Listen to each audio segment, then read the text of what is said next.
Սերժ Սարգսյանը այսօր չխոսեց կոալիցիոն կառավարության մասին, թեև այդ էին ակնկալում լրագրողները, որոնք ժամը 16:30-ից փորձում էին տեղեկատվություն ստանալ նախագահական եկողներից։ Փաստորեն ձեր բախտը բերեց ձեր պաշտոնը չէ՞, պարոն Աշտարակյանը, դուք ուրախ եք դրա համար, այո։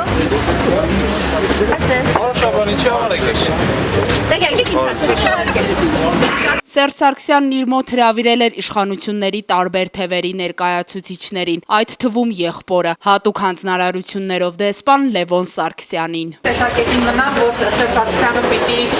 շարունակի լինել ղեկավար պաշտոնում Հայաստանում։ Ես այդպիսի կարծիք երբևէ չեմ հայտնել, դուք սխալվում եք։ Վերջին ձեր հարցազրույցում եք ասել։ Հանդիպումն ավելի կարճ էր ակնկալվածից։ Կոնկրետ դաշնակցության հետ համագործակցությունը չի գնացել, խոսք է գնացել կուսակցությունների դերակատարման, կուսակցությունների դերի բարձրացման մասին։ Հանդիպումից անմիջապես հետո Սերժ Սարգսյանի ելույթը ուղարկվեց լրատվամիջոցներին։ Կուսակցությունները եւ նրանց կոալիցիաները կազմեն գործադիր մարմիններ, կառաջարկեն թեկնածություններ պետական եւ տեղական ինքնակառավարման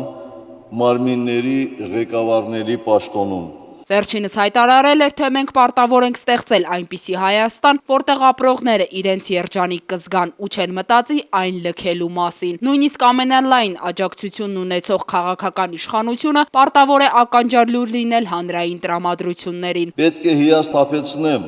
անընդհատ հեղափոխություն անելու կողմնակիցներին։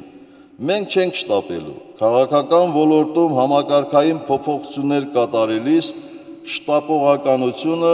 եւ անխոհեմությունը